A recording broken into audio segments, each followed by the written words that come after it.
చూడండి friends, video నేను ఈ వీడియో స్టార్ట్ చేసేటప్పుడు టైం అనేది 7:29 అయింది. ఇప్పుడే యుఎస్ మార్కెట్లు ఓపెన్ అయ్యాయి. దానికి కూడా పగులుతుంది. అంటే మన తమిళలో మన ఇండియన్ స్టాక్ మార్కెట్ పగులుతుంది అంటే ఎకానమీ కాదు, నా ఉద్దేశంలో మార్కెట్ పడుతుందని, అంతేగాని నెగిటివ్ పాయింట్ ఆఫ్ వ్యూలో మాట్లాడలేదు. స్టాక్ మార్కెట్ అయితే పడుతుంది. యుఎస్ మార్కెట్ కూడా చూడండి హైయర్ లెవెల్లోనే ఓపెన్ అయ్యి కనిపిస్తుంది కదా, న్యూట్రల్గా హైయర్ లెవెల్లోనే ఓపెన్ అయింది. కానీ అక్కడ కూడా ఏంటంటే భారీ పతనం అనేది రాబోతుంది. హోప్ఫుల్లీ ఇవాళే చూడొచ్చు అక్కడ కూడా ఫాల్. అయితే యుఎస్ మార్కెట్లు ఓపెన్ అయినాక చేశారని మీరు అనుకుంటున్నారేమో. నేను మిరాకిల్ అంటే మన సెకండరీ ఛానల్లో 2 o'clockకి రిలీజ్ చేశాను వీడియో. నేను రికార్డ్ చేస్తున్నప్పుడు పీక్లో ఉంది మార్కెట్, దగ్గరగా డే హైస్లో ట్రేడ్ అవుతూ ఉంది. 400 అబవ్ 430 440 24,430 440. కాబట్టి చూడండి ఫ్రెండ్స్, అక్కడ ఏం కనిపిస్తుందో అదే చెప్తాను. నేను నాకేమనిపిస్తుందో అది చెప్తాను తప్ప మీ వ్యక్తిగతమైన వ్యూస్ నేను ఇక్కడ ప్రజెంట్ చేయాలంటే కుదరదు అనమాట. వీడియోలోకి వెళ్దాం. చూడండి ఫ్రెండ్స్, వీడియోలోకి వెళ్ళే ముందు మన ఛానల్ వీడియోని లైక్ చేయడం అనేది మన జన్మ హక్కు. కాబట్టి ఫస్ట్ ఆ పని చేద్దాం. చూడండి ఫ్రెండ్స్, ఎట్టి పరిస్థితుల్లో మన ఛానల్ని సబ్స్క్రైబ్ చేయమని చెప్పను, ఈరోజు అయితే అసలు చెప్పను. సచ్చినట్లు ఏంటంటే సబ్స్క్రైబ్ చేయకుండా ఉన్నవాళ్ళు సచ్చినట్టు చేయాల్సి వస్తుంది. అంత కమాండింగ్ అనేది నేను ఎలా చెప్పగలుగుతున్నానంటే based on my knowledge, my observation, perception in the market. అంటే అది నా గట్స్, అంతేగాని నెగిటివ్గా మిమ్మల్ని రావద్దు అని చెప్పే ఉద్దేశం కాదనమాట. అంత కాన్ఫిడెంట్గా నేను నా వ్యూస్ మీద ఉంటాను. ఇంకొక చోట నేను కాపీ కొట్టి అయితే వ్యూ చెప్పను, మీకు ఆ విషయం అనేది తెలుసు.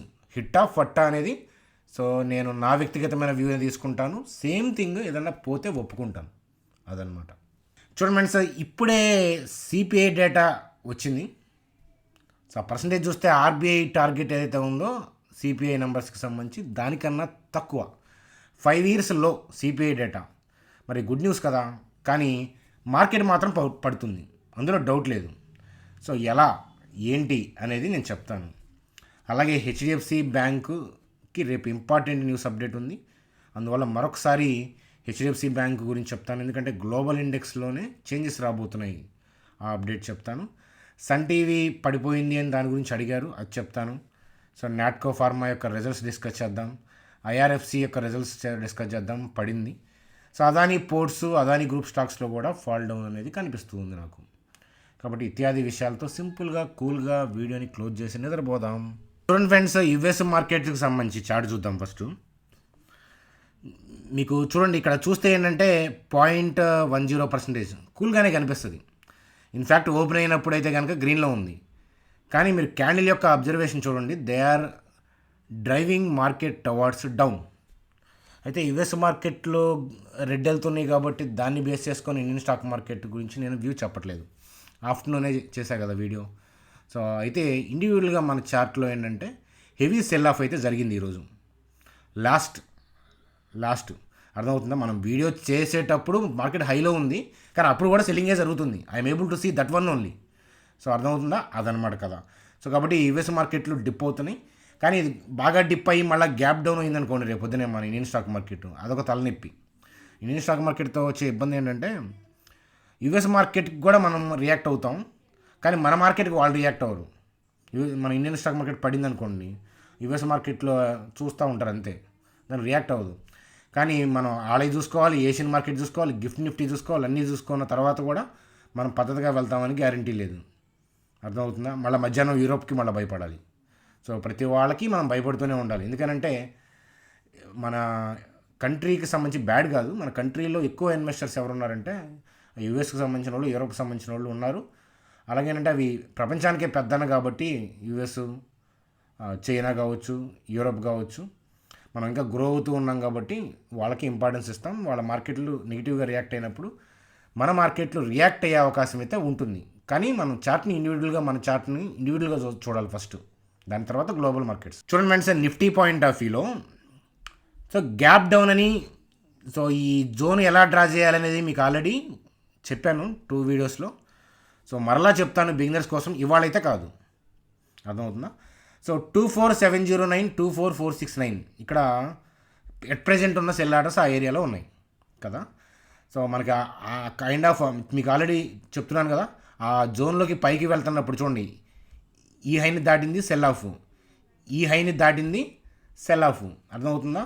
అలాగే ఈ హైని దాటి ఎప్పుడైనా వెళ్తే so temporary dip, cell of అనేది టెంపరీ డిప్ అయినా సరే ఖచ్చితంగా రావాలన్నమాట, వస్తాయి. అర్థమవుతుందా? అన్లెస్ అంటే గ్లోబల్గా మంచి థింగ్ ఉండి మన ఇండియన్ స్టాక్ మార్కెట్లో మంచి బూస్ట్ ఇచ్చే న్యూస్ ఉంటే తప్ప. అర్థమవుతుందా? అది అయితే ఇక్కడ సెల్ ఆర్డర్స్ కింద బై ఆర్డర్స్ ఉన్నాయి అంత మాత్రాన మార్కెట్ని అంచనా వేస్తాము అనుకుంటే తప్పు. ఎందుకనంటే ఇక్కడ సెల్ ఆర్డర్స్ ఉంటాయి, ఇక్కడ బై ఆర్డర్స్ ఉంటాయి, అవి స్టాటిక్. కానీ మార్కెట్లో డైనమిక్గా ఇప్పుడు నడుస్తున్న ప్రెజర్ ఏంటో చూడాలి. ఇప్పుడు బాగా ప్రెజర్ ఉందనుకోండి, ఈ బై ఆర్డర్స్ని నెట్టుకుంటే వెళ్తుంది. మహా అయితే ఇంట్రాడేలో ఈ ఏరియాలో కాస్త లిటిల్ బిట్ బౌన్స్ కానీ కొంచెం గట్టి బౌన్స్ కూడా ఇవ్వచ్చు. అర్థమవుతుందా? కాబట్టి cell orders by orders mark చేసినంత మాత్రాన కథ అయిపోదు. సో ఇక్కడ బై ఆర్డర్స్ ఎలా ఉన్నాయి అనేది మీకు చెప్పాను. సో ఒకసారి చెప్తున్నాను, బ్రీఫ్గా చూడండి బై ఆర్డర్స్ గురించి. సో ఇదంతా ఈ రెడ్ క్యాండిల్ క్లోజింగ్ నుంచి గ్యాప్ అప్ అయింది కదా, అంటే ఇక్కడ నుంచి క్లోజింగ్ దగ్గర నుంచి బై ఆర్డర్స్ ఉన్నాయి, సెల్లర్ లేడు. సో చూడండి, ఆ డిప్ నుంచే మనకి బౌన్స్ వచ్చింది. సో ఆ విషయం తెలిసి కూడా ఎందుకని మనం డౌన్ సైడ్ వ్యూ ఇచ్చాము అని అంటే వాటిని హెవీగా హిట్ చేశారు. ఇక్కడ బై ఆర్డర్స్ ఉన్నాయి కానీ హెవీగా హిట్ చేశారు. అందుకనే నేను సో అప్ ట్రెండ్ వెళ్తుంది అనే దాన్ని డౌన్కి మార్చాను. సో అట్లాగేంటంటే ట్రేడ్ వ్యూ పాయింట్ ఆఫ్ వ్యూలో ఏంటంటే గ్లోబల్ క్యూస్లో అలజడి లేదు. అలాగేంటంటే కాస్త ఈ ర్యాలీ అగ్రెసివ్గా వస్తే 24,600 650 దాకా వెళ్తే అక్కడ నుంచి మనం డౌన్ సైడ్ వ్యూ చూద్దామనే పాయింట్ ఆఫ్ వ్యూలో క్లోజ్ చేశాను. కానీ అంటే నా వ్యూని క్లోజ్ చేసుకుంటున్నా అని చెప్పాను తప్ప అప్ ట్రెండ్ స్టార్ట్ అయిందనే మెసేజ్ మీరు ఎక్కడ చూసారు టెలిగ్రామ్ గ్రూప్లో? లేదు. అలాగే నేను 1:30కి వీడియో చేశాను ఆఫ్టర్నూన్, అక్కడ ఏమైనా చూసారా?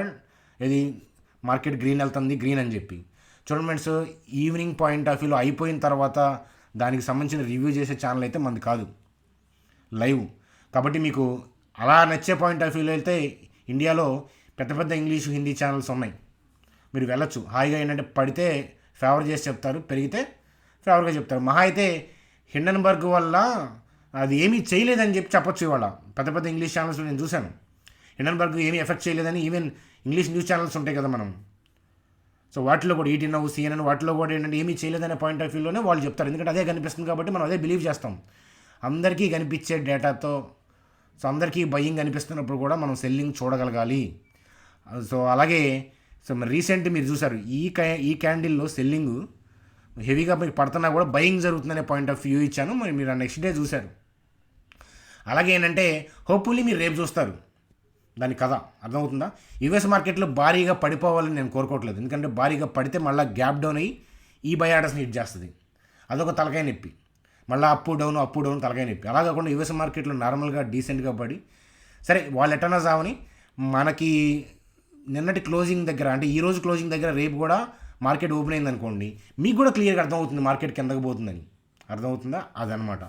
సో ఈరోజు ర్యాలీలో ఉన్నప్పుడే ఎలా చెప్పగలిగాను అని ఎవరికైనా డౌట్ ఉందా? హైలో ఉన్నప్పుడే వీడియో చేసి ఎలా చెప్పాను అనేది డౌట్ ఉందా? ఇది ఉందా? ఉంటే కనుక స్లోగా తెలుస్తాయి అవి కూడా. మొన్న డిప్లో ఎలా చెప్పానో అలాగేనండి ర్యాలీలో ఉన్నప్పుడు కూడా సెల్లింగ్ అలాగే అనిపిస్తుంది నాకు. అది కదనమాట. సో అయితే ట్రేడ్ వ్యూ పాయింట్ ఆఫ్ వ్యూలో మనం ఏంటంటే సో అది మైన్యూట్ నెగిటివ్కి పోయింది కాబట్టి దాన్ని క్లోజ్ చేసి ఇంకా పెద్దగా మీకు ఏదన్నా బెనిఫిట్ చేయాలనే పాయింట్ ఆఫ్ వ్యూలో క్లోజ్ చేశాను. ఇంట్రాడే అంటే ఆ వోల్టాలిటీ వల్ల వ్యూ అనేది వర్కౌట్ అవ్వదు అనమాట. వర్కౌట్ అవ్వలేదు. సో దాన్ని ఒప్పుకుంటున్నా కదా, నేనేమి ఇది చేయట్లేదు కదా. సో కాబట్టి నేను బ్లఫ్ చేసే టైప్ అయితే కాదనమాట. సో ఈవెన్ దో మీరు కామెంట్లు చేస్తున్నారు, అది అండర్స్టాండింగ్ ప్రాబ్లం, అంతకంటే ఏం లేదనమాట. సో మీలాగా నేను కూడా కామెంట్లు చేయడం మొదలు పెడితే చూడండి, యూట్యూబ్ కాబట్టి నేను పబ్లిక్గా మాట్లాడట్లేదు, కానీ నేను మాట్లాడటం సరిగ్గా మొదలు పెడితే తెలుగు పదాలు ఏమైనా ఉన్నాయా అని ఎత్తుక్కోవాలి సెన్సార్ బోర్డులు. అట్లా ఉంటుంది మనతోటి. అర్థమవుతుందా? సో కాబట్టి కూల్. సో ఎవరి మీద థింగ్ లేదు. కానీ ఏంటంటే మీకు ఒకటే ముందు నేను చెప్తున్నాను కాబట్టి చాలాసార్లు ఏంటంటే మీకు దాన్ని డైజెస్ట్ చేసుకోలేకపోతున్నారు. అంజూరం మంచిదే, కానీ డైజెస్ట్ అవ్వడం అంత ఈజీ థింగ్ కాదు. డ్రై ఫ్రూట్స్ మంచియే, కానీ ఏంటంటే డైజెస్ట్ చేసుకోవాలంటే వాటర్లో డిజాల్వ్ చేయాలి, వాటిని చాలాసేపు నానబెట్టాలి. కాబట్టి మీరు కూడా ఏంటంటే ఒక 3 to 6 months అతుక్కుంటే తప్ప మన ఛానల్ యొక్క బెనిఫిట్ తెలియదు. లేదు నచ్చలేదు, సో మీ ఇష్టం. సో అదర్ సోర్సెస్ చాలా ఉన్నాయి, అన్నీ చూడండి, నేను కాదని అంటలేదు. అందరూ మన వాళ్ళే, అందరూ గ్రో అవ్వాలని కోరుకుందాం. చూడండి సార్, సన్ టీవీ నెట్వర్క్ సంబంధించి సో షేర్స్ డిక్లైన్ అయ్యి, ఎందుకనంటే ఫస్ట్ క్వార్టర్ రెవెన్యూ ప్రాఫిట్ అనేది ఎక్స్పెక్టేషన్స్ని మిస్ చేసిందంట, అందుకని కొట్టారు దాన్ని. So simple. చూడండి sir, CPI data 3.54%. RBI target ఏంటి? 4%. దానికన్నా డిప్పే వచ్చింది. ఫుడ్ ప్రైస్ ఇన్ఫ్లేషన్ కూడా బాగా కంట్రోల్ అయింది. అయినా కూడా మార్కెట్ పడే అవకాశాలు కనిపిస్తుంది, ఎందుకంటే చార్ట్ అది చెప్తుందన్నమాట. సో అలాగే ఐఐపి డేటా, సో ఇట్లాంటివి ఉన్నాయి, ఇతరత్ర థింగ్స్, మ్యానుఫ్యాక్చరింగ్ డేటా, సో ఇట్లాంటివి ఏంటంటే ఆశాజనకంగా లేవు. సరే, ఈ సిపిఐ డేటా వల్ల ఏదన్నా రేపు సడన్గా వాళ్ళు మారారనుకోండి, రేపు చూడండి, రేపు పెరిగితేనే పాయింట్ ఆఫ్ వ్యూలో సో నుంచి తగ్గితే మాట్లాడట్లేదు, ఆ హిట్టింగ్ గురించి మాట్లాడుతున్నాను. మీకు అది అర్థం కావట్లేదు అంతే. అంటే వాళ్ళు ఏ ఇంటెన్షన్తో బై చేస్తున్నారు చూడండి. సెల్ చేస్తున్నప్పుడు కూడా బయింగ్ అనిపిస్తూ ఉంటుంది, బై చేస్తున్నప్పుడు కూడా సెల్లింగ్ అనిపిస్తూ ఉంటుంది. ఐ మీన్ రెడ్లో కూడా బయింగ్ అనిపిస్తూ ఉంటుంది, గ్రీన్లో కూడా సెల్లింగ్ అనిపిస్తూ ఉంటుంది. అర్థమవుతుందా? కానీ వాళ్ళ ఇంటెన్షన్ ఏంటనేది నేను చూస్తాను. మీరేమో అక్కడ రెడ్ ఉందా గ్రీన్ ఉందా అది చూస్తూ ఉంటారనమాట, బిగినర్స్ లాగా. అర్థమవుతుంది, ఎప్పటి నుంచో మన ఛానల్ చూస్తున్న వాళ్ళకి తెలుసు. సో అలాగే ఏంటంటే మార్కెట్ హైయర్ లెవెల్లో ఉన్నప్పుడు వోలటాలిటీ వల్ల మన యూస్ సడన్గా మార్చుకున్నట్లు మీకు అనిపిస్తుంది, కానీ అది మన మంచి కోసమే. అక్కడ వాళ్ళు డెసిషన్ మార్చుకున్నారు. హిండన్బర్గ్ వస్తుందని చెప్పి ఎవరు తెలుసు చెప్పండి? అలాంటివి ఎవరైనా ఊహించగలుగుతామో మనం? సో వాళ్ళు మొన్నటిదాకా పైకి వెళ్దామనే ఉన్నారు, హిండన్బర్గ్లో అలా ఉంది. సో కాబట్టి ఏంటంటే వాళ్ళు హిండన్బర్గ్ కావచ్చు, ఇంకేదన్నా కావచ్చు, వాళ్ళు ఎందుకు వెళ్తున్నారో తెలియదు కానీ వాళ్ళు కిందకి వెళ్తున్నారు అబ్బాయి, అదైతే ట్రూ. చూడండి ఫ్రెండ్స్, నాట్కో ఫార్మా గురించి చూద్దాం. సో ఆపరేటింగ్ రెవెన్యూ 19% పెరిగింది, ప్యాట్ సూపర్బ్ అనమాట, 59% పెరిగింది, మంచి రిజల్ట్స్ని పోస్ట్ చేశారు. చూడండి ఫ్రెండ్స్, అలాగే ఏసీ వద్దు వోల్టాస్ ముద్దు అని చాలాసార్లు మనం చెప్పుకున్నాం. సో Q1 అప్డేట్ చూడండి. సో రెవెన్యూ 46% పెరిగింది, ప్యాడ్ చూస్తే 159%. ఒకప్పుడు ఏంటంటే ఈ ఏసీ సెగ్మెంట్కి సంబంధించిన సేల్స్ కొన్ని సీజన్లోనే ఉంటాయి, మనకి సమ్మర్ అట్లాంటి సీజన్లోనే మనకి బాగుండే అనమాట. ఇప్పుడు పీపుల్ ఏంటంటే వింటర్లో కూడా ఏసీ లేని నిద్రపట్టకుండా తయారైపోయారు. కాబట్టి ఒకప్పుడు ఏసీ లగ్జరీ, ఇప్పుడు నెసెసిటీ అయిపోయింది. అలాగే కమర్షియల్ సెగ్మెంట్స్ ఎక్కువ, వోల్టాస్కి కమర్షియల్ టైప్స్ ఎక్కువ అనమాట. ఇప్పుడు ఐస్ క్రీమ్లు పెట్టే ఫ్రీజర్ ఉంది, సో అట్లాంటివి కూడా ఎక్కువ, ఓకేనా. అలా కార్పొరేట్ టైప్స్ ఎక్కువ. వోల్టాస్ అంటే టాటా ప్రొడక్ట్ కదా అది. సో ఏసీ కొనుక్కోవాలంటే ఓ జనరల్ కొనుక్కోండి, కానీ స్టాక్ అయితే కనుక చీప్గా మనకి రీజనబుల్ వాల్యుయేషన్స్లో ఉన్నప్పుడు నేను గతంలో చాలాసార్లు చెప్పాను, భవిష్యత్తులో కూడా చెప్తాను. సో ఛానల్కి అతుక్కున్న వాళ్ళకి ఇలాంటి అప్డేట్స్ కనిపిస్తాయి. అంతేగాని ప్రతి డే ఈ స్టాక్ ఇది ఇక్కడ ఇంత పెరుగుతుంది అట్లాంటివి మనం మాట్లాడచ్చు. Nothing use. మార్కెట్ కనుక ఒక 4 రోజులు కింద పడితే కనుక మొత్తం వాష్ అయిపోతాయి. కాబట్టి ఎక్కడ పడితే అక్కడ చేయకూడదు. అన్ని స్టాక్స్ బై చేయటం, అన్ని stocks opportunities daily Rao. I hope you understand. చూడండి ఫ్రెండ్స్, IRFCకి సంబంధించి సో రెవెన్యూ ప్రాఫిట్ ఫ్లాట్గా ఉన్నాయంట, స్టాక్ ఏమో 20% డౌన్ అయింది. సో ఈ స్టాక్స్ అన్ని తెగ పెరిగినాయి కదా, రైల్వే స్టాక్స్, డిఫెన్స్ స్టాక్స్, ఇలా ఏంటంటే థీమ్స్ లాస్ట్ 6 monthsలో సోషల్ మీడియాలో తెగ్గనిపించినాయి. నేను చాలాసార్లు మీకు చెప్పాను, వార్న్ చేశాను కూడా. అయినా కూడా హైయర్ వాల్యుయేషన్స్లో కొనుక్కుంటుంటారు పీపుల్, ఎవరిష్టం వాళ్ళు. చూడండి ఫ్రెండ్స్, HDFC బ్యాంకు గ్లోబల్ ఇండెక్స్లో ఏంటంటే గ్లోబల్ ఇండెక్స్లో వెయిటేజ్ అనేది పెరగబోతుంది. MSCI ఇండెక్స్ అంటే గ్లోబల్ ఇండెక్స్ అనమాట. ఆ విషయం అనేది అందరికీ తెలుసు. ఇదిగో నా కథ అప్డేట్ రేపు వస్తుంది. సో అందుకనే వాళ్ళు ముందే బై చేసుకుని కూర్చొని ఆల్రెడీ ప్రాఫిట్ బుకింగ్ కూడా స్టార్ట్ చేశారు. మనం ఏం చేస్తాం, ఆ అప్డేట్ కోసం చూసి దాని తర్వాత పాజిటివ్ అయితే అప్పుడు బై చేద్దాం, లేకపోతే సెల్ చేద్దాం అనే పాయింట్ ఆఫ్ వ్యూలో ఉంటుంది. కానీ అంత అవకాశం స్టాక్ మార్కెట్ ఇస్తుందా ఏంది, రమ్మన్నారు. సో HDFC బ్యాంక్ థింగ్ అనమాట, అది ప్రాఫిట్ బుకింగ్ అవుతుంది. దట్ డస్ నాట్ మీన్ దాంట్లో చెడేమీ కాదు. ప్రాఫిట్ బుకింగ్ చేసుకొని కావాలంటే మళ్ళీ పైకి వెళ్తారు. ఇది ఒక్కటే వర్రీ మనం. లేకపోతే మీకు ఆ గ్రీన్ మిరాకిల్లో వీడియో చేస్తున్నప్పుడు హైయర్ లెవెల్లో ఉన్నప్పుడు నేను మళ్ళీ డౌన్ సైడ్ వ్యూ మళ్ళీ ఇచ్చుకునేవాడిని. కాకపోతే ఏంటంటే ఈ HDFC బ్యాంకే ఇబ్బంది పెడుతుంది, ఎందుకంటే వెయిటేజ్ ఎక్కువ కదా. సో దీన్ని కూడా చూసుకొని మనం వ్యూ చేసుకోవాలి. అందుకని ఈ ఒక్క పాయింటే. లేకపోతే రిలయన్స్ చూడండి, అదానిలో ఇష్యూ ఉంది అనే పాయింట్ ఆఫ్ వ్యూలో పడతాని అని అనుకోవచ్చు మీరు, కానీ రిలయన్స్లో సెల్లింగ్ చూస్తున్నాను, TCSలో చూశాను, ICICI బ్యాంక్లో చూశాను. అర్థమవుతుందా? అవి గ్రీన్లో క్లోజ్ అయినాయి, రెడ్లో క్లోజ్ అయినాయి, అది కాదు ఇంపార్టెంట్ థింగ్. అక్కడ క్యాండిల్ పడే విధానం తేడా ఉంది క్లియర్గా. కానీ HDFC బ్యాంకు చివరిలో కనిపించింది. అందుకనే లాస్ట్ మీకు 2:30 నేను వీడియో రిలీజ్ చేసిన తర్వాత మీరు చూసి ఉండొచ్చు హెవీ సేల్ ఆఫ్ అదనమాట. చూడండి friends, Adani ports first Hindenburg వాళ్ళు స్కామ్ అన్నప్పుడు మంచి ఆపర్చునిటీ అని ఒక 4 రోజులు ఆగిన తర్వాత మీకు ఇచ్చిన జోన్ ఇది 390, 410. కొంచెం పైకి వెళ్తున్నప్పుడు కూడా మళ్ళీ కొంచెం నేను నా వ్యూ ఇచ్చాను. అప్పుడు ఏంటంటే మనం పబ్లిక్గా చెప్పొచ్చు కదా, ఇప్పుడంటే సెబీ రూల్స్ ఉన్నాయి, అప్పుడు ఇచ్చాం. సో చూడండి ఎంత బెనిఫిట్ అయింది, 400 ఎక్కడ, 1500 ఎక్కడ. సార్ కానీ అప్పుడు కూడా టీవీలో హిండన్బర్గ్ స్కామ్ అని భయపెట్టారు, ఇప్పుడే దాని జోలికి వెళ్ళొద్దని చెప్పారు. త్రూఅవుట్ ఇండియా మీరు చూడండి, పబ్లిక్గా లెవెల్ ఇచ్చి డేర్గా నేను వ్యూ ఇచ్చి కొనుక్కోమని చెప్పిన ఛానల్ ఏదన్నా ఉంది అంటే అది చాణక్య స్టాక్ ట్రేడర్స్. ఆ వీడియో అంతే ఉంది. సో మీరు మన ఛానల్లో వెనక్కి వెళ్ళి చూసినా కనిపిస్తుంది. మీకు కావాలంటే టెలిగ్రామ్ గ్రూప్లో షేర్ చేయమంటే చేస్తాను. సో ఎప్పటి నుంచో ఉన్న వాళ్ళకి తెలుసు అనమాట. అలాగే సో ఇప్పుడు దానివల్ల పడ్డా దేనివల్ల పడ్డా ఇప్పుడైతే కరెక్ట్ కాదు. కాస్త కట్ అవనండి, వాల్యూస్ కట్ అవ్వాలి. చూడండి ఇప్పుడు టేల్ కనిపిస్తుందా, కనీసం ఈ టేల్ కిందకి రావాలి మళ్ళీ ఎప్పుడైనా మనం దాని గురించి వ్యూ చూడాలంటే, టెక్నికల్గా చూడాలన్నా కూడా. అర్థమవుతుందా? పైకి వెళ్తే వెళ్ళనండి, మనం కిందే వ్యూ తీసుకున్నాం కదా, ఇంక ఇబ్బంది ఏంటి? సో కాబట్టి టెంపరీగా థింగ్స్ పడతాయి. సో ఇది కూడా ఏంటంటే కిందకే వెళ్తుంది డైరెక్షన్, ఆ విషయం అనేది అర్థమైంది. ఆర్డర్లు ఎగ్జిక్యూట్ అవ్వక దీని మీదే బ్యాడ్ ఉంది కాబట్టి అందరూ దీన్ని సెల్ చేద్దామని చూస్తారు. అట్లీస్ట్ ఏంటంటే బై చేయడానికి ఎవరు సిద్ధంగా ఉండరు. అందుకని షార్ట్స్ కవరింగ్ జరిగి హైయర్ లెవెల్ నుంచి సెల్ ఆఫ్ కనిపించింది, కిందకి వెళ్తారు.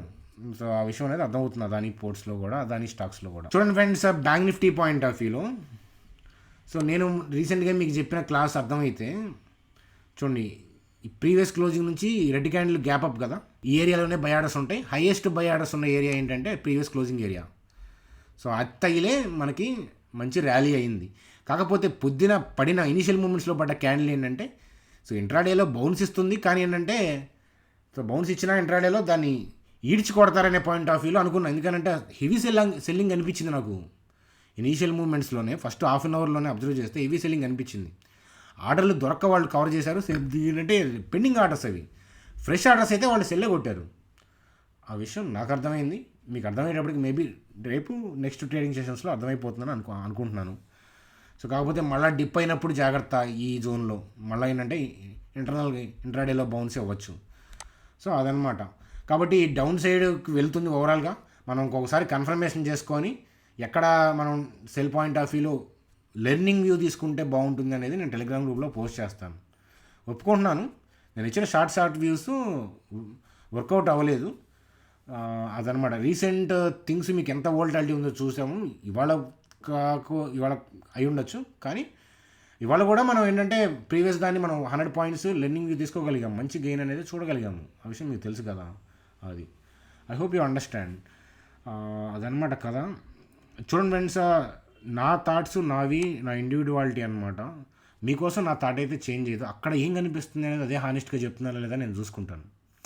నాకేం పని, మీరు ఏమైనా పే చేస్తున్నారా, నేను దగ్గర ఎప్పుడైనా పేమెంట్ నేను తీసుకున్నాను, ఎందుకు మీరు ఏదో పెయిడ్ సర్వీస్ తీసుకున్నట్టు నా దగ్గర కింద కామెంట్లు చేస్తారు అంటే ఆలోచించుకోండి.